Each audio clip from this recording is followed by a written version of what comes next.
Góðan daginn og velkomin á kynninguna mína.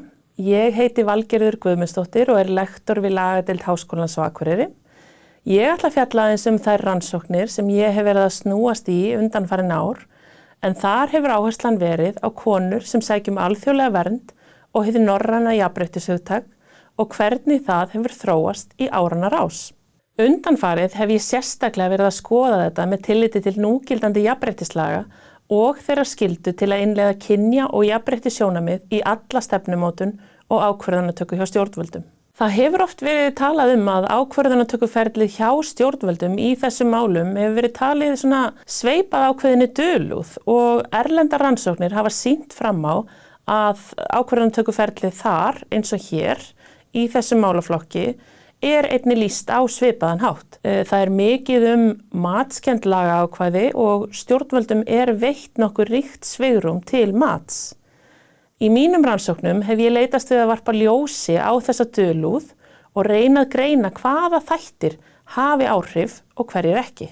Í byrjun árs 2021 tóku núgildandi jafnréttislög gildi en í 30. grein þeirra kveðið á að samþættingar kynja- og jafnréttissjónarmiða skal gætt við alla stefnumótun og áætlanagerð sem gerð á vegum ráðuneyta og opinberra stofnana starfa á málefnasviði þeirra. Hið sama gildir alla ákvarðanatöku innan ráðuneyta og stofnana eftir því sem við getur átt.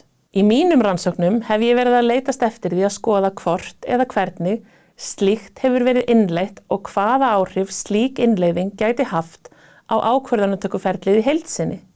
Hvaða hindranir gætu verið í vegi og hvernig áhrif þetta gæti haft á gæði ákvarðanana. Norðurlöndin hafa heilt yfir verið nokkuð dugleg að rannsaka kynjajafnrétti en minna þegar kemur að konum á flótta og hvernig slíkt getur samtvinnast. Hins vegar hafa verið áköll frá alþjóðlegum stofnunum einmitt að gera slíkt og þá sérstaklega frá CEDAW-nefndinni hjá Sameinuðu þjóðunum.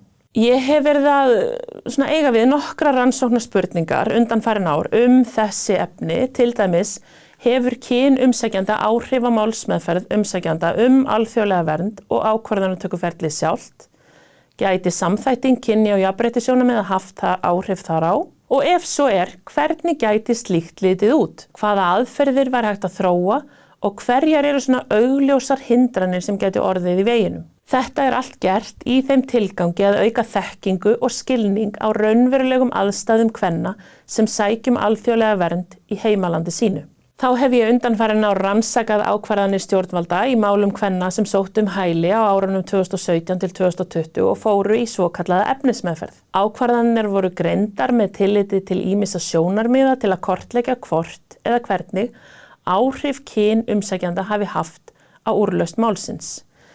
Ég notaðist við svokallaða hefðbundna lagalega rannsóknaraðferð eða á ensku Doctrinal Legal Research, ásamt því að notast við femínískar lagakenningar, fræðilegt efni kyn, kynjasamþættingu og flóttamannarétt til þess að greina núgildandi lög sem snerta þetta réttarsvið.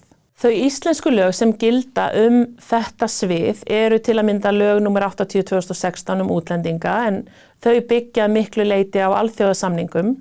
En lög útlendinga hafa verið til á Íslandi alveg frá fyrstu áratugum 20. aldarinnar og Ísland varð aðili að flóttamannasáttmála Sameinuðu þjóðanna árið 1955. Það hins vegar rétt að geta þess að það var ekki fyrir árið 2016 þegar núgildandi lög tóku gildi þar sem fjallað var hugtökin konur og kyn í lögskýringargögnunum.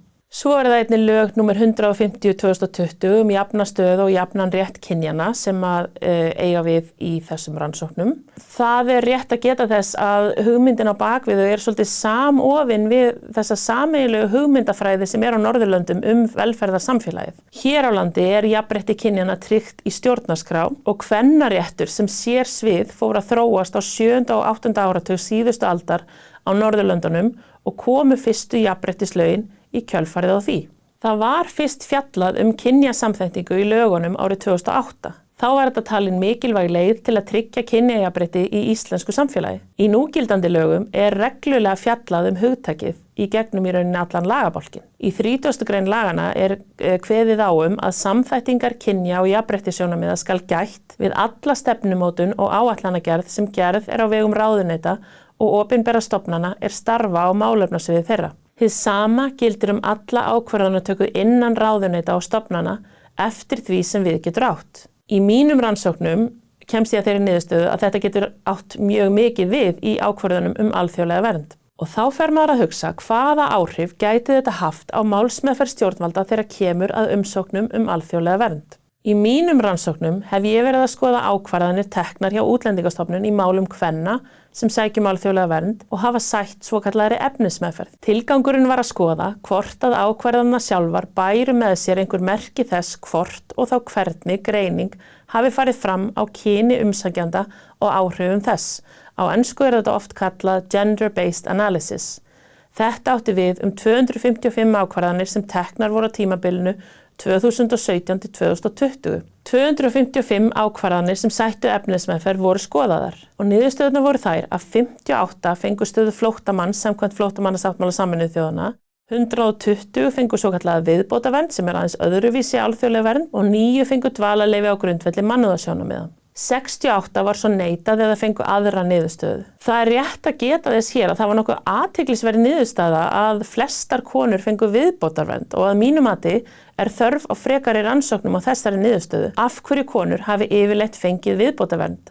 Vegna það svolítið önnur krítería sem þarf að uppfylla til þess að fá það heldur en til að fá stöðu flóttamanns samkvæmt flóttamannasáttmála Sameinuðu þjóðanna. Og bara rétt til að útskýra hér og fjalla aðeins hugtakið flóttamaður samkvæmt útlendingalögunum. Í 1. málsgrein 37. greinar útlendingalaga hugtakið skilgreint og tekið fram. Þar stendur að flóttamaður samkvæmt lögum þessum telst vera útlendingur sem utan heimaland síns af ástæðuríkum ótta við að vera ofsóttur vegna kynþáttar, trúarbragða, þjóðernis, aðildar að tilteknum þjóðfélagshópi eða vegna stjórnmálaskoðana og getur ekki eða vill ekki vegna slíks ótta færa sér í nyt vernd þess lands eða sá sem ríkisfangslaus og utan þess lands þar sem hann áður hafði reglulegt aðsetur vegna slíkra atburða og getur ekki eða vill ekki vegna slíks ótta hverfa aftur þangað. Hér þarf að hafa í huga að til þess að uppfylla skilyrði til þess að teljast flóttamaður að þá þurfa ofsóknirnar sem að einstaklingurinn hefur sætt að vera taldar vera á grundvelli kynþáttar, trúarbragða, þjóðernis, aðildar að tilteknum þjóðfélagshópi eða vegna stjórnmálaskoðana til þess að hægt sé að veita flóttamannastöðu. Og þetta þessir 5 flokkar sem oft kallaðir sáttmála ástæður. Eða á ensku þetta stundum kallað Refugee Convention Grounds. Í fræðunum oft talað að algengasta sáttmála ástæðan hjá konum sem sækjum alþjóðlega vernd sé aðild að tilteknum þjóðfélagshópi. Ég vildi því vita hvort að það sama ætti við hér á Íslandi. Mínar rannsóknir sýna fram á það að langalgengast var að byggt var á sáttmála ástæðinu tilteknum þjóðfélagshópi, en 72 umsóknir voru taldar byggjast á þeirri sáttmála ástæðu. Þetta var langalgengasta ástæðan sem byggt var á í málunum. Í mínum rannsóknum hef ég einnig skoðað hvort að ákvörðunin innihéldi umfjöllun áhrif kyns umsækjanda og kynjajafnrétti sjónarmiða. Niðurstöðurnar sýndu fram á að 72 af 255 ákvörðunum innihéldu umfjöllun þessi atriði að einhverju leyti. Mikill meirihluti innihélt hins vegar enga umfjöllun þessi atriði og það mikilvægt að hafa í huga að í þessum málum var það alltaf kona sem var umsækjandinn og að kynjamisrétti vel þekkt alþjóðlegt vandamál. Jafnframt þá ábyrgð ákvörðunartöku aðilans að gæta þess að öll tilvik mismununar séu skoðuð og metin hvort þau nái þeim þröskuldi að teljast vera ofsóknir í skilningi lagana. En þá fór ég að velta því fyrir mér, af hverju þetta svona? Eitthvað innbyggt í ákvörðunartöku ferli sem gerir þetta erfitt eða ósýnilegt? Og hvernig þá? Gæti samþætting kynja- og jafnréttissjónarmiða haft þar áhrif? Hér rétt að hafa í huga að það tiltölulega flókið samband kyns og flóttamannasáttmálans og það mjög ríkar frásagnar hefðir innan málaflokksins og til ógrynni af skýrslum og tilmælum sem öll birt til þess að aðstoða ákvarðanatöku aðilann. En þá rétt að skoða hvað gerist í málsmeðferðinni og hvernig hægt að innleiða breytingar. Kyn hefur áhrif á allt ferlið og þarf að vera haft í huga í hverju skrefi. Það þarf að notast við það sem stundum kallað í íslensku kynjagleraugun eða á ensku to ask the woman question til að rannsaka hvert skref í málsmeðferðinni. Það þarf alltaf að hafa í huga að þetta gert til að varpa ljósi á kynjuð atriði sem gæti hafi verið hunsuð eða bara talið að þau séu ekki til staðar. Þetta alls ekki augljóst því að málsmeðferðin í þessum málum sjálf flókin og marglaga Hún felur í sér þó nokkur skref sem öll fela í sér ákvarðanatöku á minni atriðum á leiðinni. Það þarf til að mynda að innleiða þetta í trúverðugleikamatinu. Þetta felur aðalega í sér 2 atriði. Það trúverðugleiki umsækjandans og þær opinberu skýrslur sem eru til heimaland umsækjandans og þessi atriði tala oft saman og hafa áhrif á hvort annað. Það þarf til að mynda að greina öll þessi skref með okkar svokölluðu kynjagleraugum. Það frásögn umsækjandans sjálfs, viðeigandi landaskýrslur og fjöldan allan af leiðbeiningum sem til eru fyrir ákvörðunartöku aðila. Til að gæta sanngirnis að þá líklegast ekki til það stjórnsýslukerfi í heiminum sem getur að fullu innleitt allar mögulegar aðstæður.